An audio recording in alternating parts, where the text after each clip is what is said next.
Commissioner Howard Zucker. To my left, we have Melissa DeRosa, Secretary to the Governor, and we have Robert Mejica, Budget Director. Today is day 277. Believe it or not,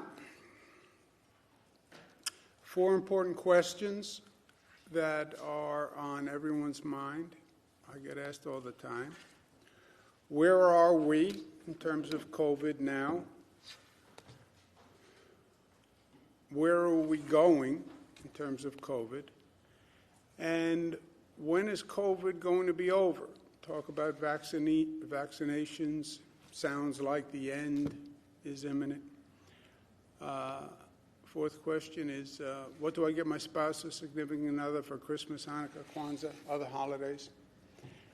I have no good advice. On the fourth question, gratuitous advice is get something that is easily returnable. So if it doesn't work, they return it, no harm done. A little more gratuitous advice. Birthday coming up. One of my daughters called me this morning and said, what do you want for your birthday? I said, it's up to you, but not a sweater or a tie, which I consider default gifts. They're default gifts. Person can't figure out what to get you. What did they get you? Sweater or a tie. No sweaters or ties. Holiday season is 37 days. We talked about Thanksgiving. It's not about Thanksgiving. Thanksgiving is the commencement of a holiday season. And it goes from Thanksgiving to post-Thanksgiving to Black Friday to commencement of holiday parties to commencement of holiday travel to commencement of holiday celebrations. That is 37 days up to New Year's Day. And I see that as one period of time that is a period of increased social activity. Increased social activity will increase the infection rate. My opinion, personal opinion, is that you're going to see the increase continue all through the holidays.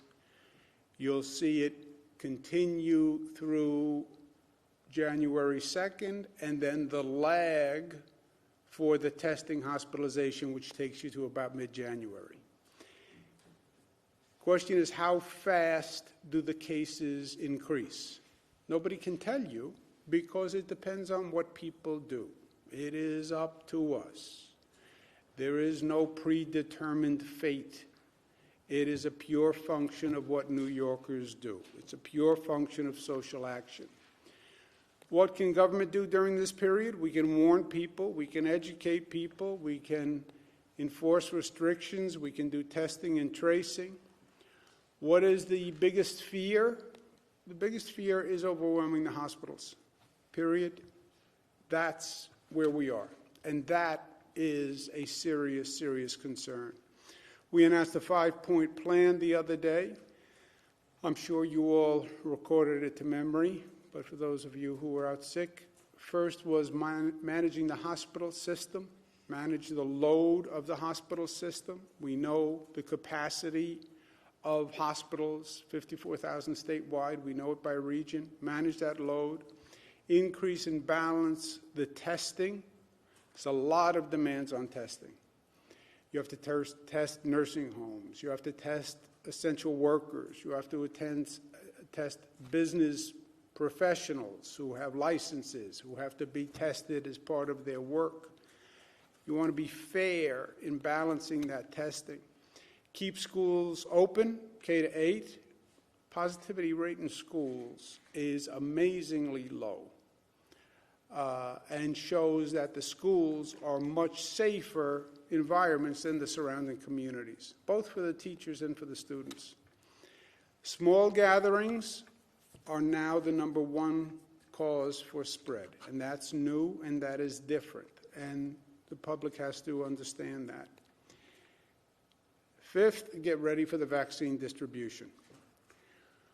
We hope for a flattening of the increase mid-January.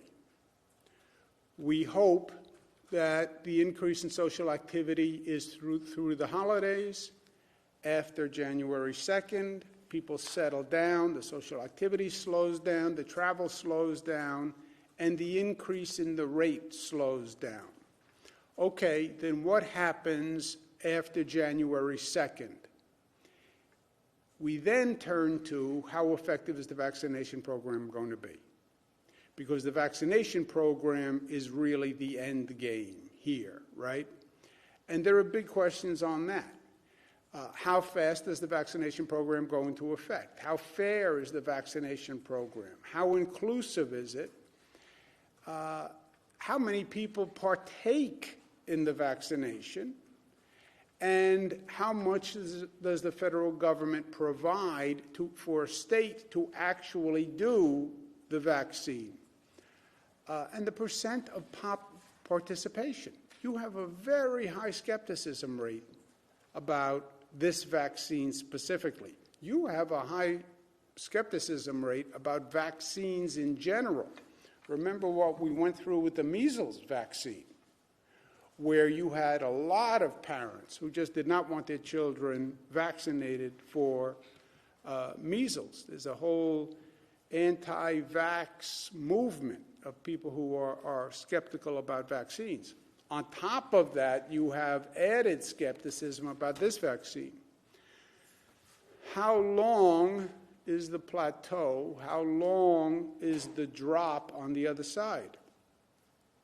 Depends on the vaccine production and delivery schedule and the effectiveness of it.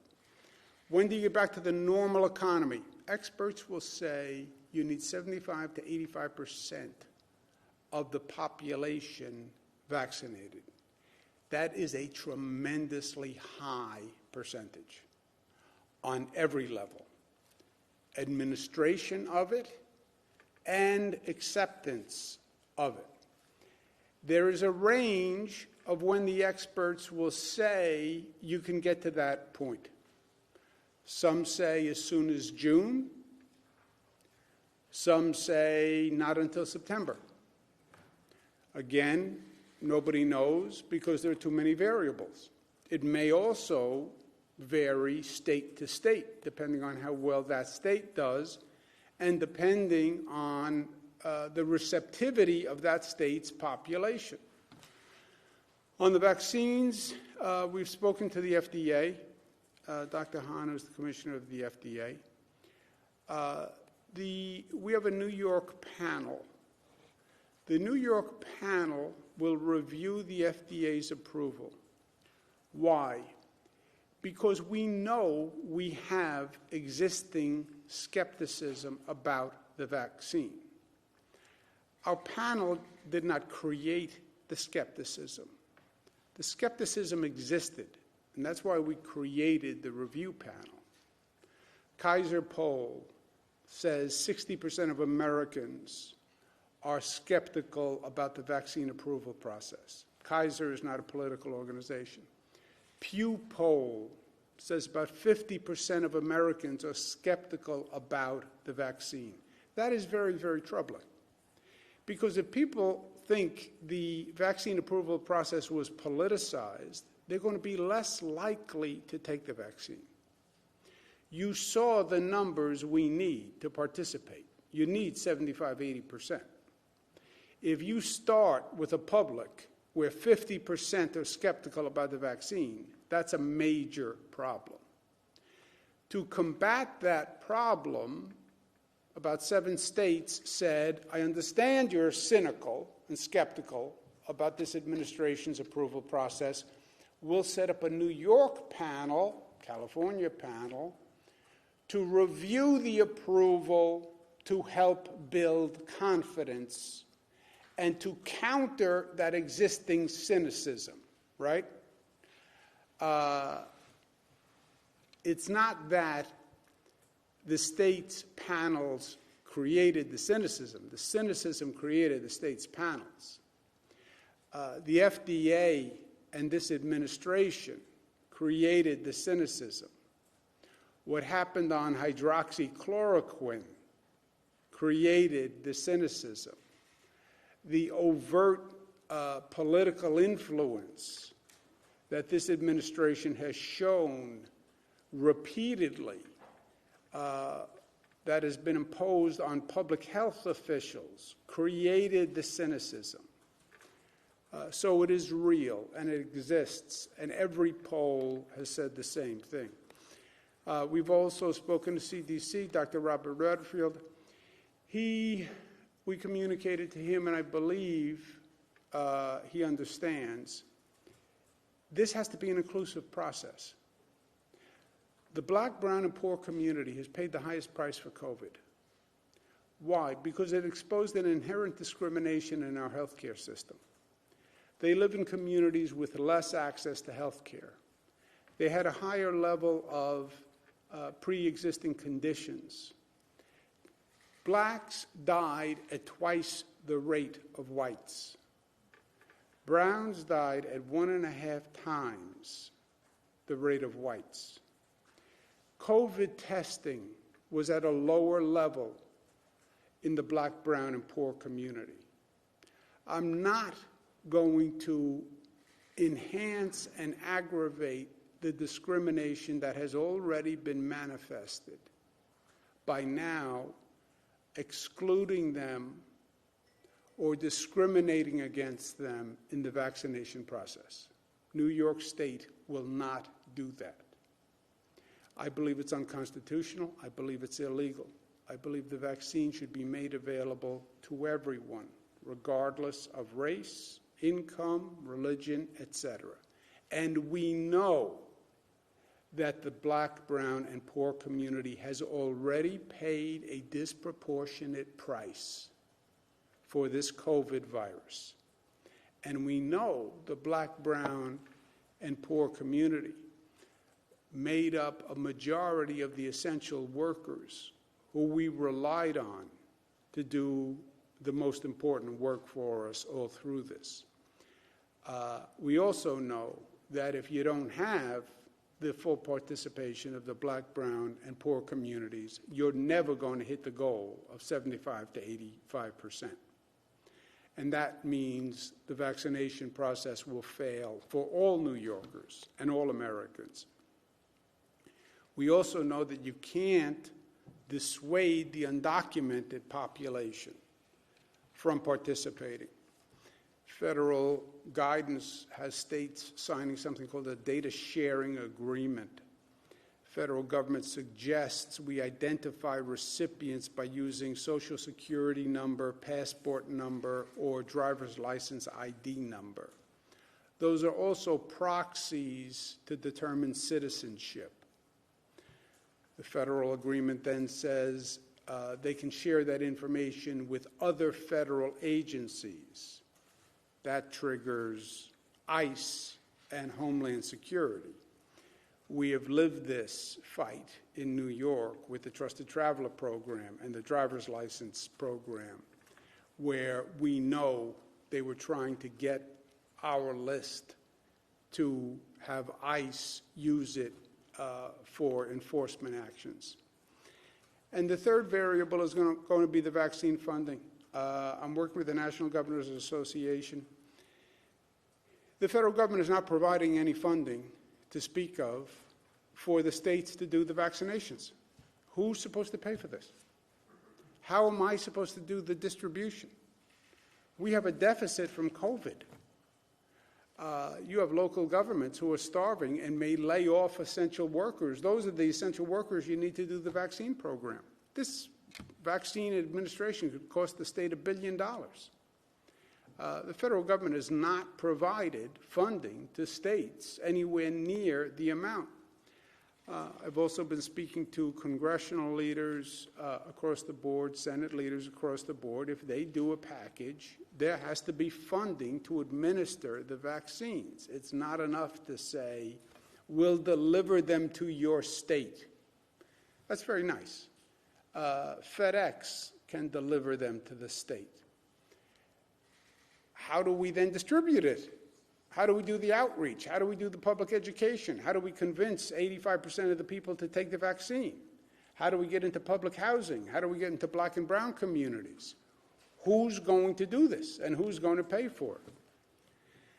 Yesterday, the CDC's Advisory Committee on Immunization Practices issued formal prioritization recommendations. They recommended frontline healthcare workers and elderly people living in long-term care facilities. That recommendation coincides with the priorities that we had established already. So the CDC's recommendation reinforces the priorities we established. The first vaccine delivery to New York will be 170,000. The federal government distributes the vaccine by percentage of population of that state. So state's population divided by available dosages is what the state gets. There's no discretion in how much the state gets. It's purely a percent of population, which is what they say at least. We expect, if all safety and efficacy approvals are granted, those doses will arrive on December 15th. By the end of December, the administration suggests that there'll be enough to vaccinate 20 million people with 2 dosages, which is 40 million dosages. That means 6% of Americans. Gives you an idea of where we're going to be coming into January. And those 6% will be prioritized as the healthcare workers, seniors in congregate facilities, et cetera. But 6% of Americans having available dosages by the beginning of January, you see how far we have to go. New York State also expects additional allocation of the Pfizer vaccine and the Moderna vaccine, which has also been approved, and we expect them later this month. We're going to have to undertake 2 operations simultaneously. One is the hospital management situation, which is critical. We have to reduce the spread. We have to reduce the number of people going into hospitals, and we have to manage that patient load going into hospitals. We don't want the hospitals overwhelmed. That is job 1. At the same time, you have the vaccine management program. The vaccine management program, we need the federal funding. We need a real aggressive outreach effort. We need social acceptance and confidence to take the vaccine. This is going to be the largest governmental operation, not just through COVID. This will be the largest governmental operation undertaken since World War II, in my opinion. To give you an idea of how massive this is, I said this to President-elect Biden at an NGA meeting. This nation has done about 130 COVID tests over the past 9 months, 130 million from day 1 of COVID. We have to do 330 million vaccines, twice. How long does that take you? This state, more testing than any state in the United States. We have done just about the population of the state, doing everything we could. And that's taken us 9 months to do a COVID test. And a COVID test, very few people refuse a COVID test. It's not a frightening test. It's a nasal swab. Now you're asking a person to take 2 vaccines, and you're asking them to take 2 vaccines, which is a more elaborate medical process, and they're distrusting about the vaccine going in. So this is going to be an incredibly challenging period to undertake both of these at the same time. We are going to bring back former Secretary to the Governor, Larry Schwartz, who came and helped us out at the heat of the pandemic. You can see by his face that he's very happy to come back and help once again, and I thank him for the joy that is on his face and his willingness to come back and participate. Larry was former secretary to me, former secretary to Governor Patterson, Deputy County Executive Westchester, Deputy County Executive Suffolk. He's probably one of the most skilled government officials I've ever worked with. He ran the Surge and Flex program, the PPE shortage program the first time around, so he's going to come back and help. Linda Lacewell is going to come back. Simonita Sabotic is going to come back. They helped on the first time around. You can see they're also happy to come back. They're also very big with hand gestures, both of them, if you notice, which is a good way to communicate using the hands. I use hand gestures also. But they were very helpful in the first tranche, and I thank them for coming back and helping again. We're going to have this is a period where we need the public to understand the changing dynamics and how this COVID is now spreading and how dangerous a period we're in with hospitalization. So we're going to do briefings every Monday, Wednesday, Friday, and we'll start that next week. These are the numbers for today. Microcluster zone 5.8, statewide positivity 4.2, overall positivity with the microclusters 4.6. 193,000 tests, 69 New Yorkers passed away. They're in our thoughts and prayers. 3,900 hospitalizations, that's up 150. 742 ICU, 373 intubations. You can see we're looking at this now by region, the regional increase over the last 3 weeks. And you see the same basic curve on every region of the state. First time around, we had a New York City, downstate, Long Island, Westchester problem. That was actually beneficial in a way because we could bring resources from upstate to help downstate. We don't have that option here because you see that the increase is statewide. These are the charts that we're going to focus on going forward. This is the increase in hospitalizations by percentage, okay? Highest increase in hospitalizations, Western New York. Mohawk Valley, then Finger Lakes, then Long Island.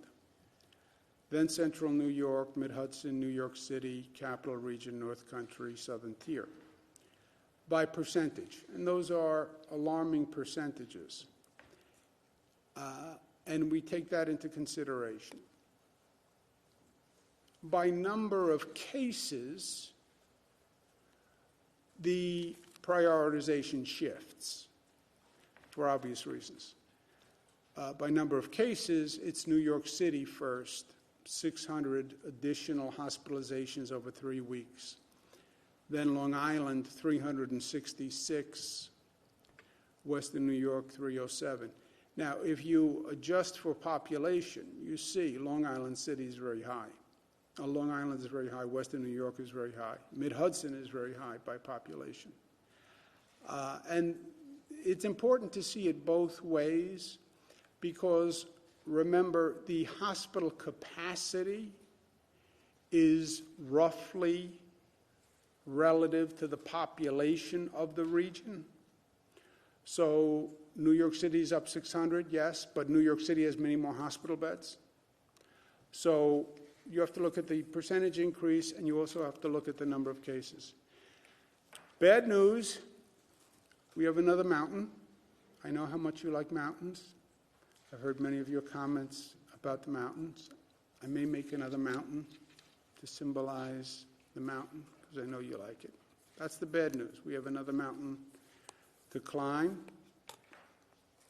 The good news is the goal line is in sight. And the goal line is a vaccine that we administer, that people accept, that could happen as early as June, could happen as late as September, depends on us.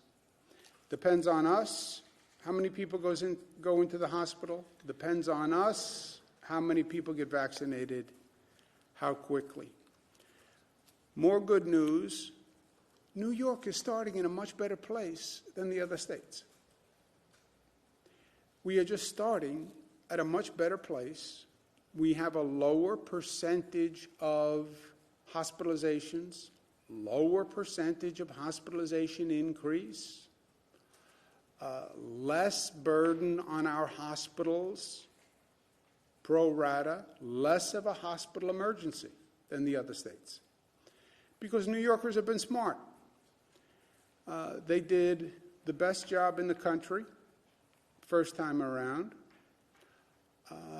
going from the highest infection rate to the lowest infection rate. And I have no doubt, if we do what we have to do, New Yorkers will handle this surge better than any state in the country. I also think New York State is going to be stronger and better for it. I know that you don't see it now, but this has been a global period of disruption. People say, well, when are we going back to normal? You're not going back to normal. Life doesn't go backwards. Life goes forwards.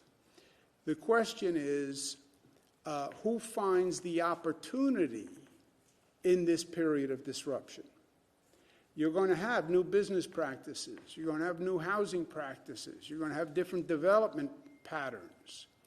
There is opportunity for the entrepreneurial economy and entrepreneurial government that seizes those changes. And that's what New York will do, because New Yorkers are tough, smart, united, disciplined, and loving. Questions? Oh, I'm sorry, before we do questions. We have a PSA that we want to show you, which is going to try to talk about the new situation with COVID and how it's changing. Do you want to run the PSA? COVID hospitalizations are climbing nationwide. What can you do to stay safe? Be careful in small gatherings now. It may feel safe because you're with your family and friends, but over 70% of cases can be traced to your households and small gatherings. Be New York tough. Stop living room spread. It's up to all of us. Living room spread. Living room spread. That's what we have to explain to people. It's not mass gatherings. It's not what it was. It's literally living room spread, which when you think about it is understandable. People change the socialization pattern. Where did you socialize? We're social beings. We like to be with each other. Where did you socialize? We went to the restaurant, and we sat around the restaurant, and we talked, and we had fun. Okay, that doesn't work anymore. We went to the bar, and we sat around, and we talked to each other, and we had fun. Well, that doesn't work anymore. Okay, come to my home, and we'll socialize in my house. We'll go to Jesse's house on Friday night. We'll watch the game, bring the family, we'll hang out, and we'll have fun.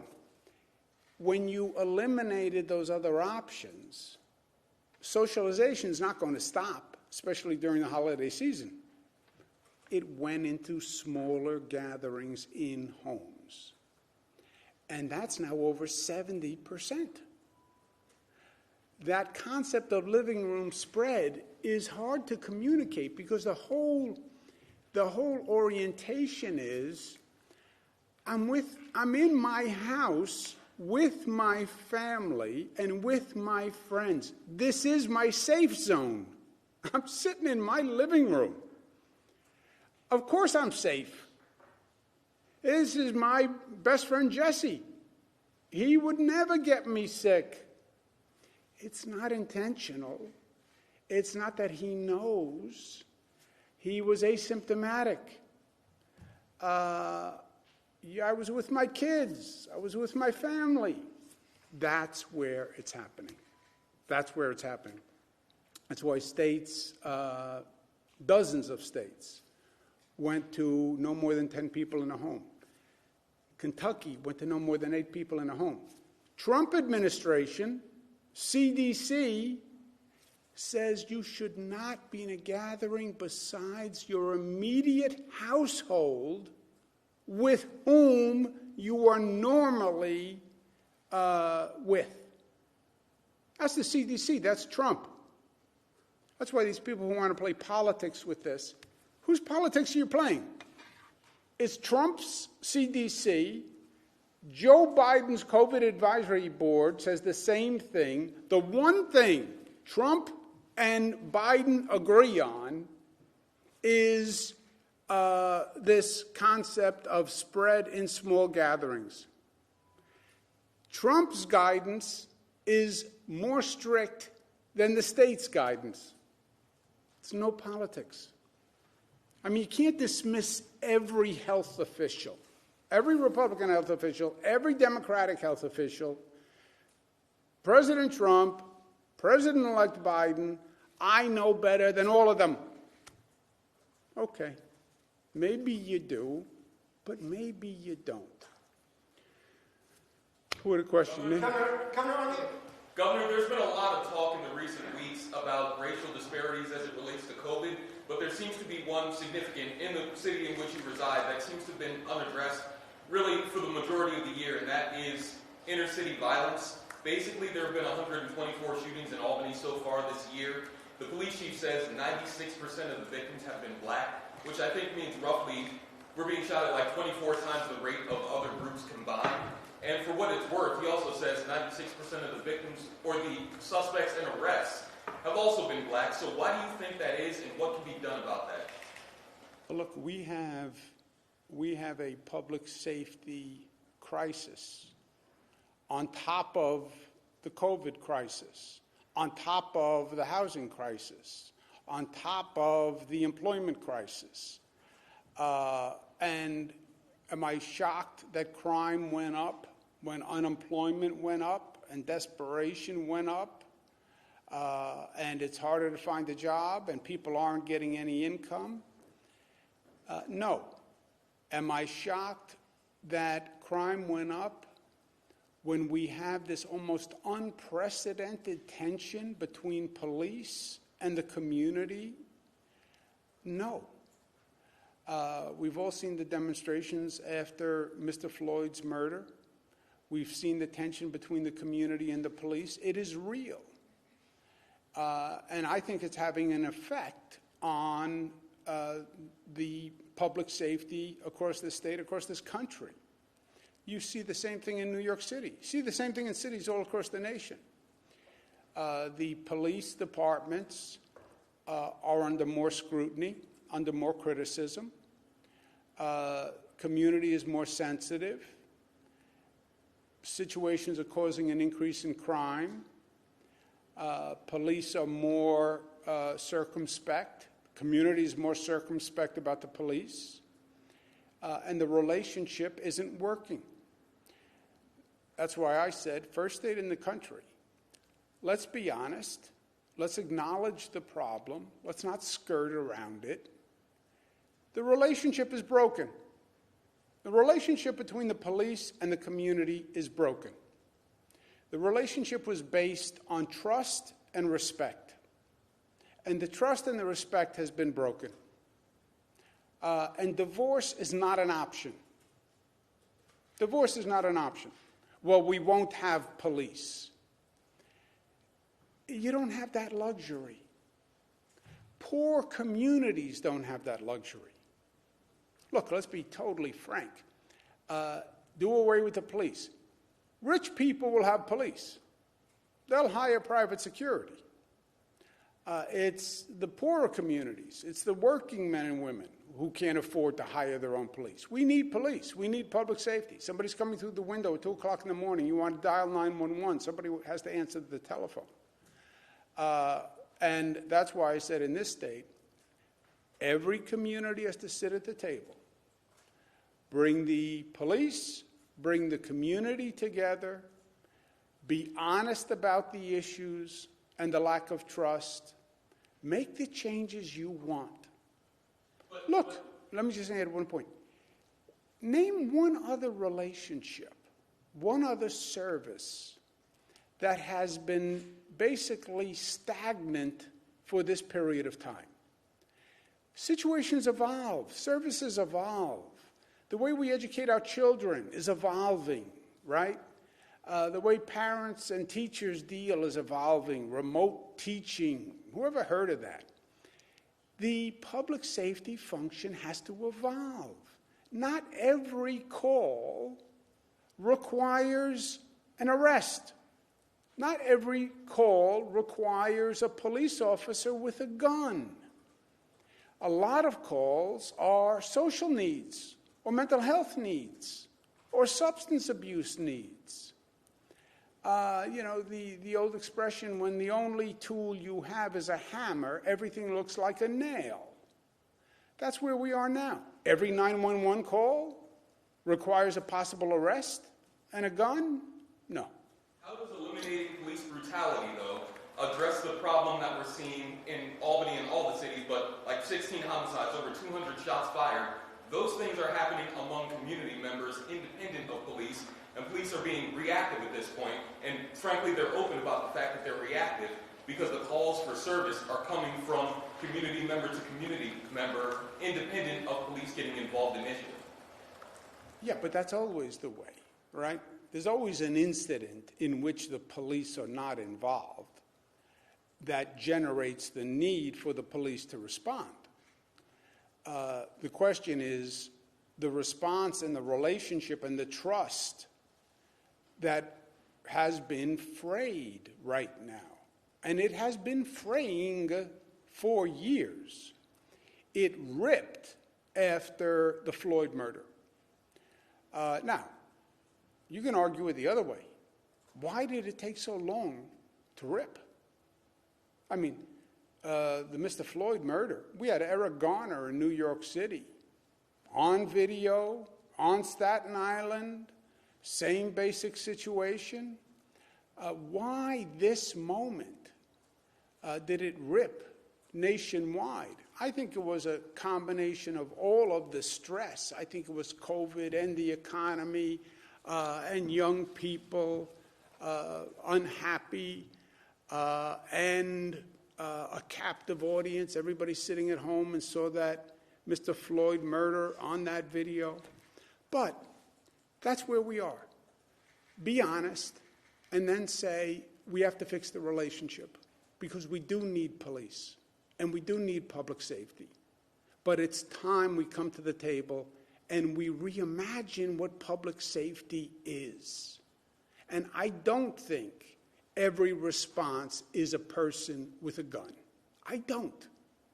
I think there are a lot of 911 calls that require a different set of skills, a different aptitude, and let's make public safety a more responsive service to the community, and let's air the grievances.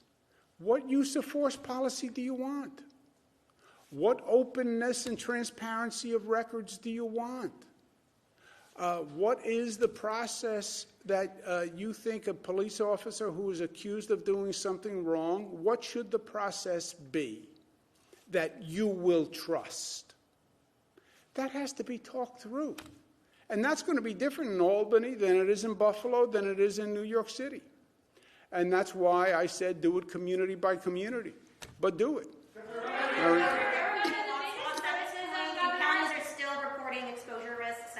Businesses and restaurants is clustering by address still a viable way to deal with this issue when more folks are driving outside zones to fewer places?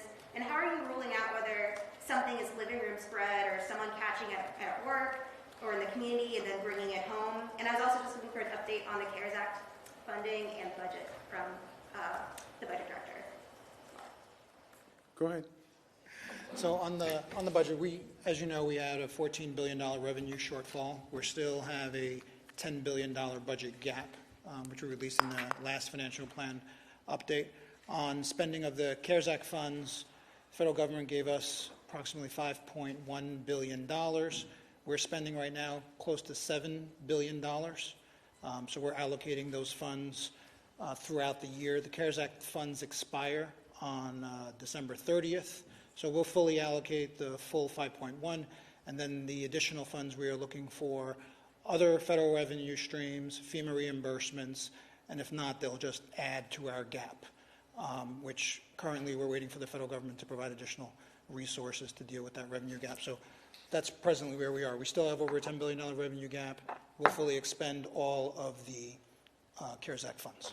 Washington has to pass a stimulus, state and local funding, vaccine funding, or you will see states go bankrupt, which is what Senator McConnell said.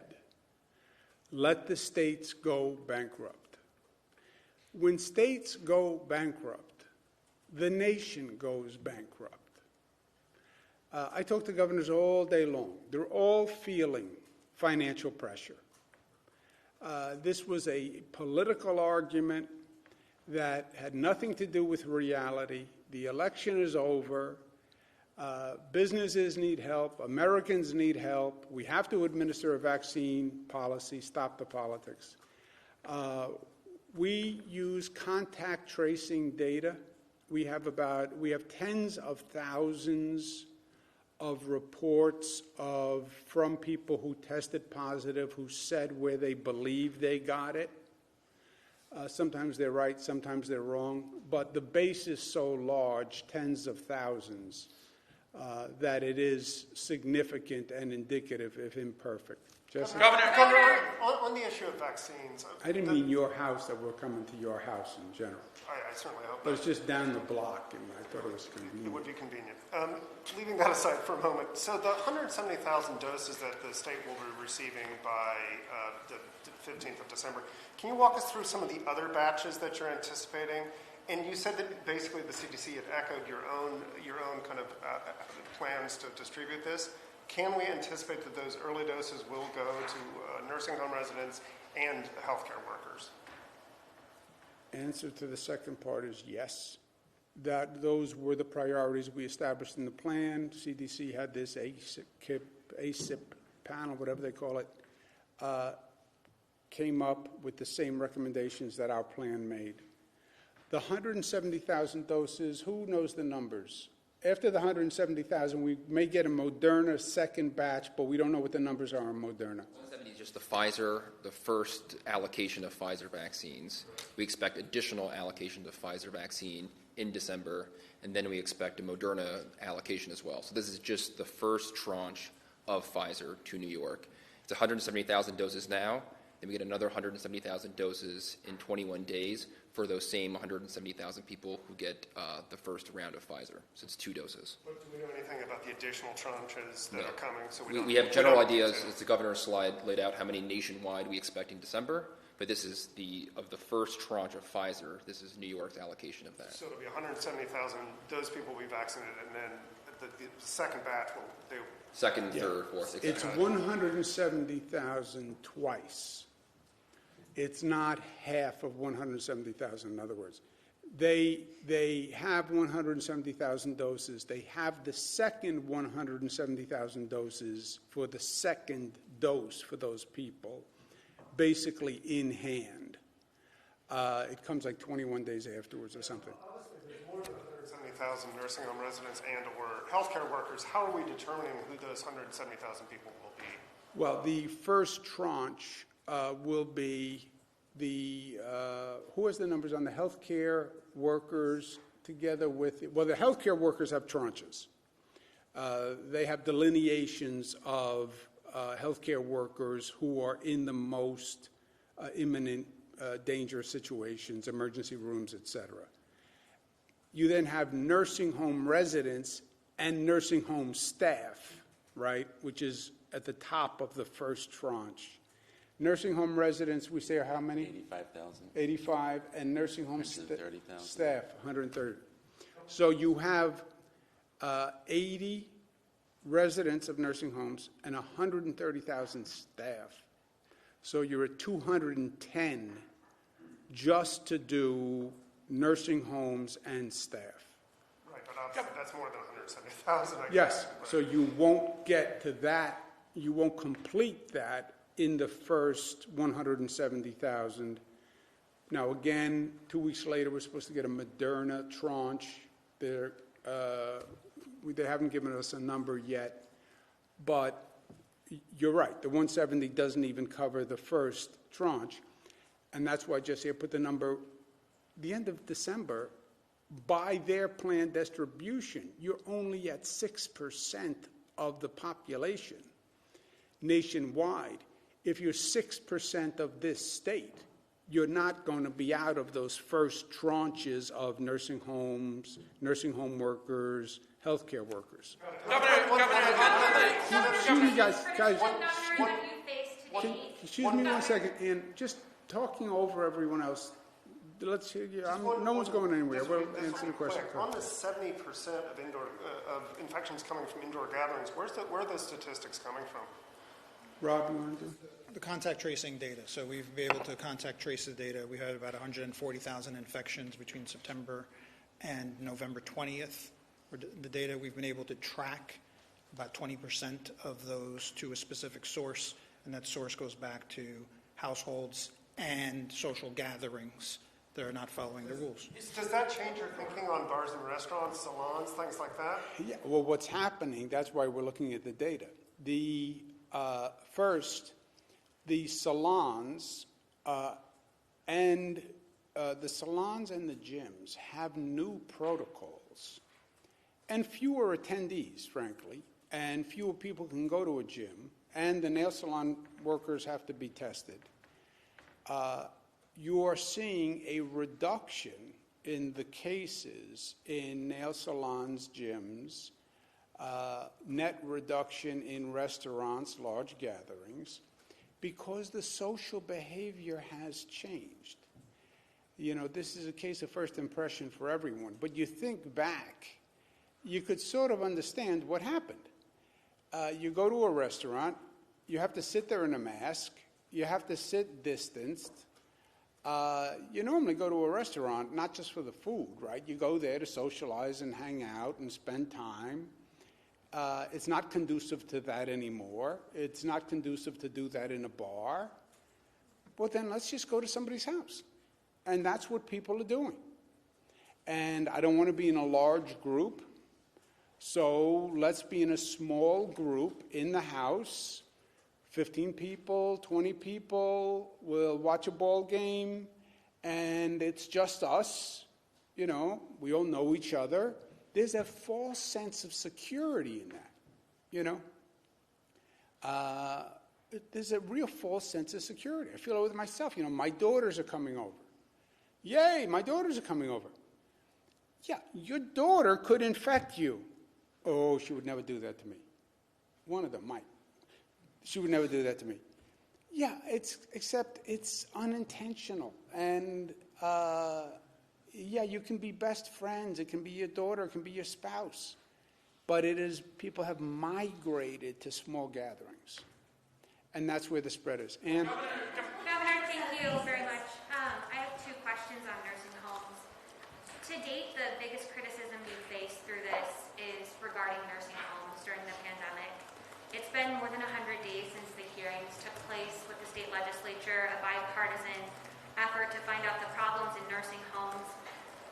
My question to you is, why not reach out to your critics and address nursing homes on a regular basis to get all of the issues that were presented in those hearings addressed to make nursing homes in this state the best in the entire country? And I believe that's exactly what we have done. The criticism, if you remember, I believe was politically motivated. It's when states that had COVID were all Democratic states, and it started by the administration. You don't hear the administration saying it anymore because now COVID has also hit the red states, and frankly, the red states have a worse nursing home problem than the blue states had. You look at what's happening in Florida, you look at all these states now. New York is number 46 out of 50 in terms of percentage of deaths in nursing homes. 46 out of 50. And we do have state-of-the-art protections. We did a thorough report. What happened in nursing homes, what is still happening in nursing homes. The infection came into a nursing home when staff brought it in with asymptomatic spread, which we were told didn't exist early on. If you remember, I'm not recommending you read my book because that would be a tedious thing to ask someone to do. When this started, we were told there was no such thing as asymptomatic spread. Spread came when a person sneezed or coughed or did something.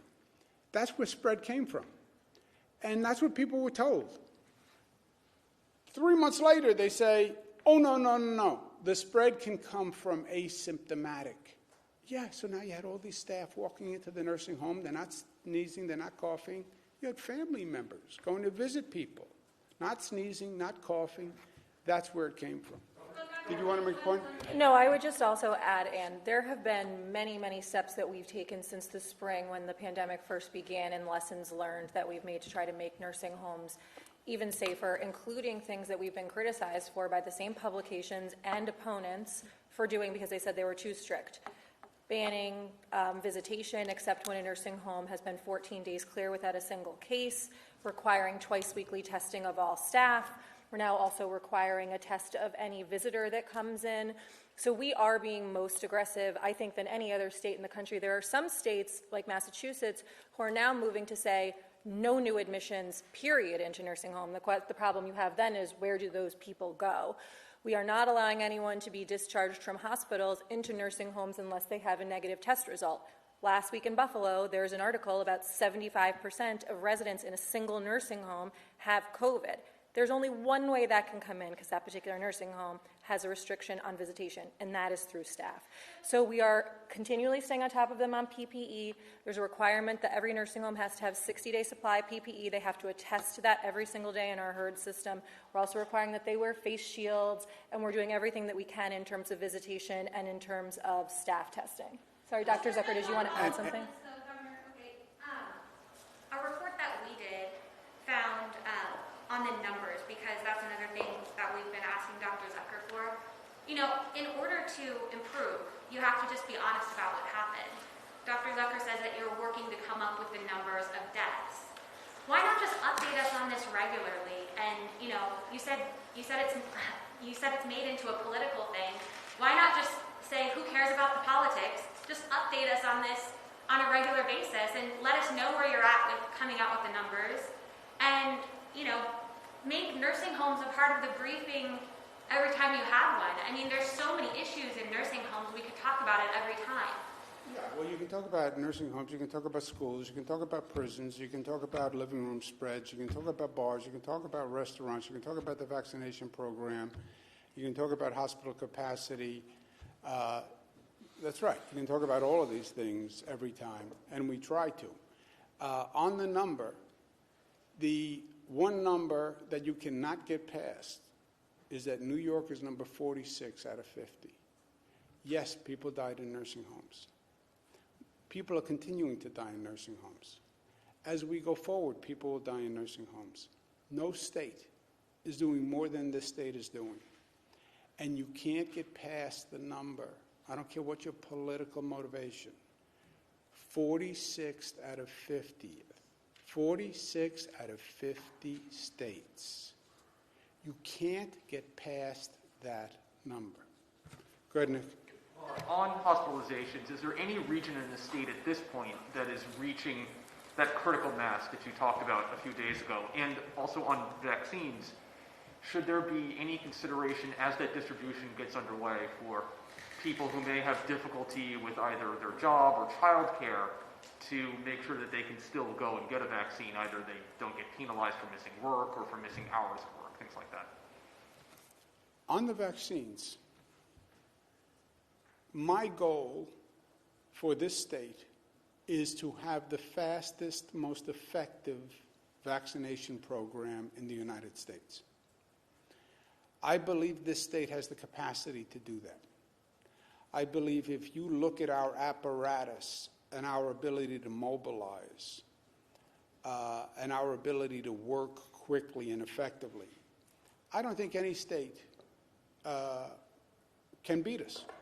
I think that's what we proved during COVID. I think that's what we prove every day, doing more COVID tests than anyone else. I will do whatever I have to do the vaccines. I will get in a car and drive all around the state doing the vaccines myself. We have to build confidence in a vaccine. I'll be the first person to stand up and take the vaccine. We have, I believe, a top quality team. We're limited by the amount of federal funding we get. Can I deploy the National Guard? Sure. Could I pay an incentive for people to come in and get a vaccine? Sure. It depends on the funding. And right now, Nick, they're saying basically nada, scatta, niente.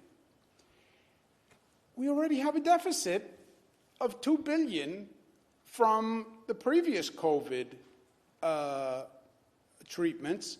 That's without the reduction in revenues. And this is now potentially a multi-billion-dollar operation.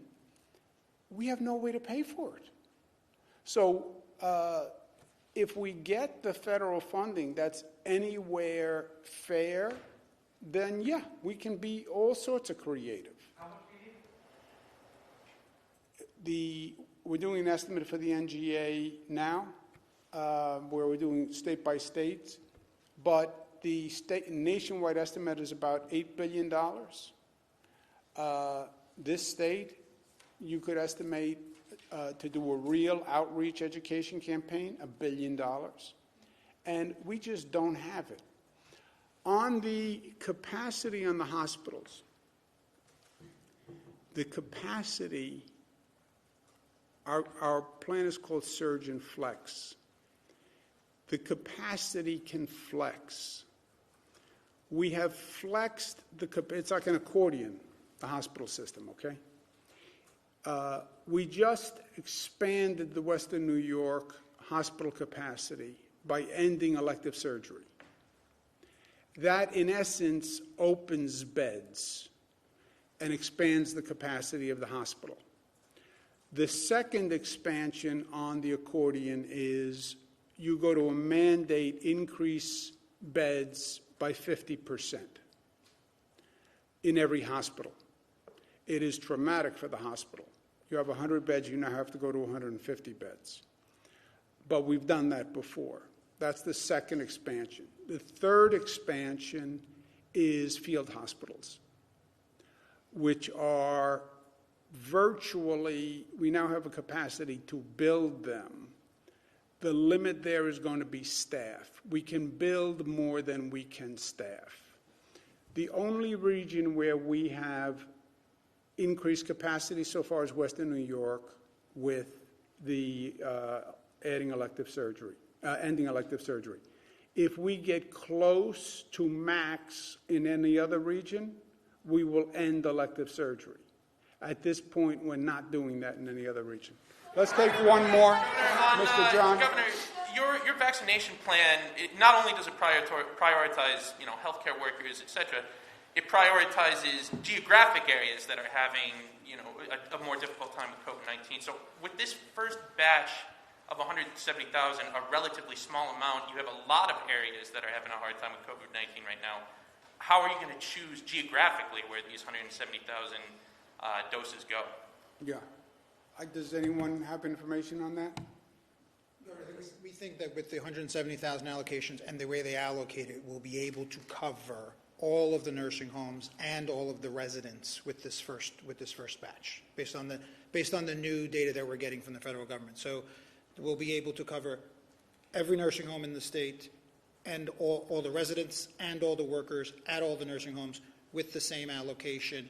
We're getting new information right now of how they're going to be deducting it from allocation. So we think we'll be able to. I'm sorry, I thought we went over the numbers earlier. Yeah, but John's point is, the 170, you need 80 and 130. You need 210.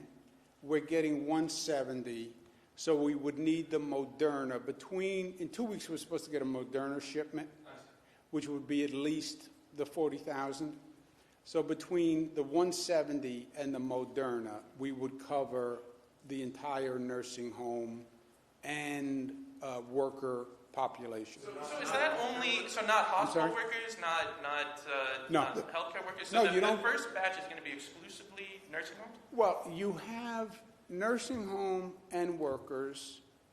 If everybody took one, you'd be at 210. What is the fall off of nursing home employees who say, I'm not taking it? I don't know. I think it could be significant. What's the fall off of nursing home residents who say, I'm not taking it? You know, you can't force somebody to take this vaccine. Right now, I think you're going to see a significant fall off, if I had to guess. I don't believe the Kaiser poll and Pew poll and NBC poll and ABC poll are all wrong. I think this is going to be a process where you have to educate them that it's safe. But if you take any fall off, if you take a 20% fall off, a 30% fall off, it's a much different story. But you'll get 170, and then you'll get a second shipment of Moderna in 2 weeks.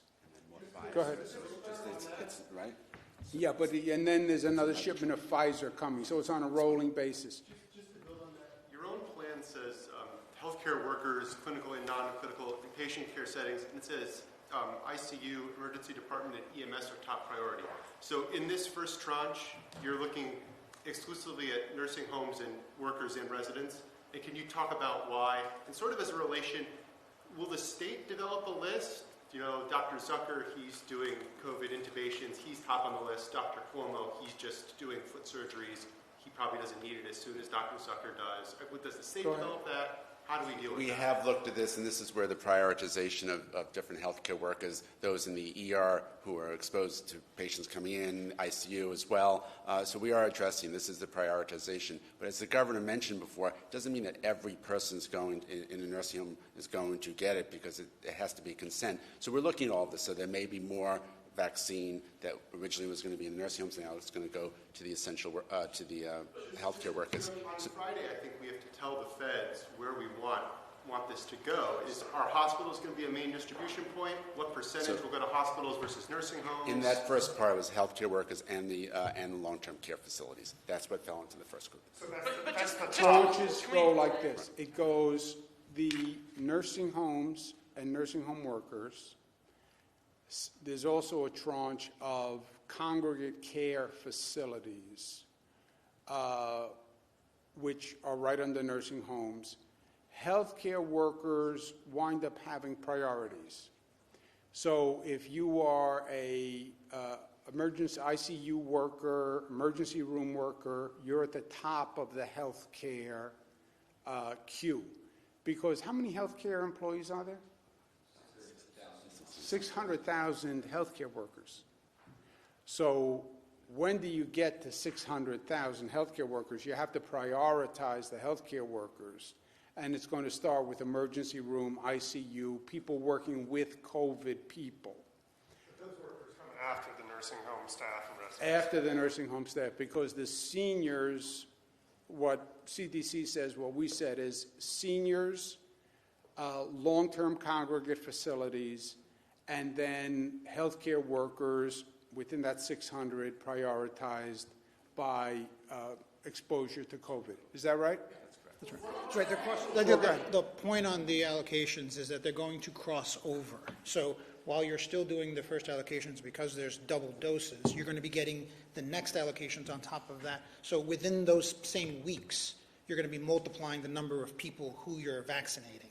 So to say right now, yes, that's the 170, but then right after that, we're going to have another dose that's coming, and that will cross over while you're still vaccinating that first batch. You're starting to vaccinate others, so those numbers will start building on. We don't know what those exact numbers are yet, but that's why you will go from the nursing homes to the healthcare workers in the priority order that the governor discussed. So within that first batch of Pfizer, first batch of Moderna,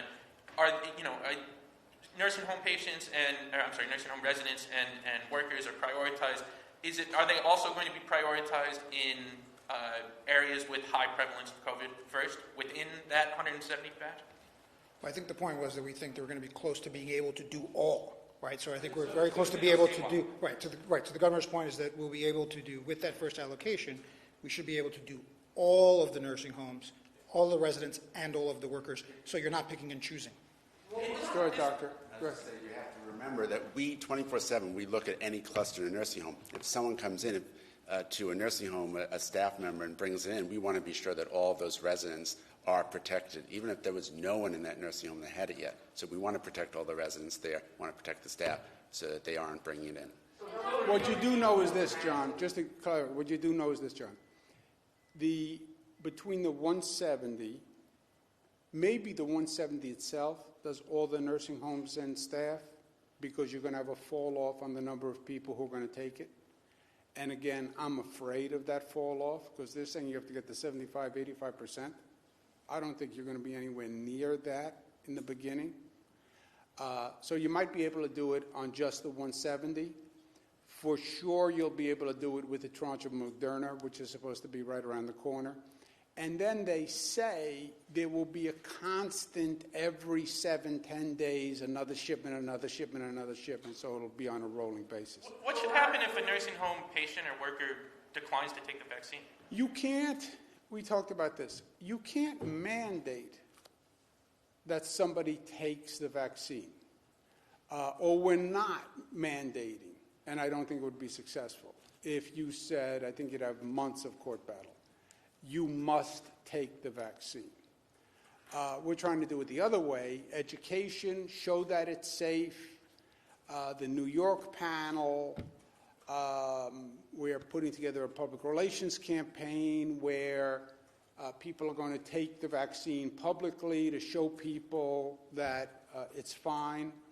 There's more skepticism, I think, in the black and brown community, even higher. So we're going to make special efforts there. You know what you could get me for my birthday? What's that? You take down that Grinch post.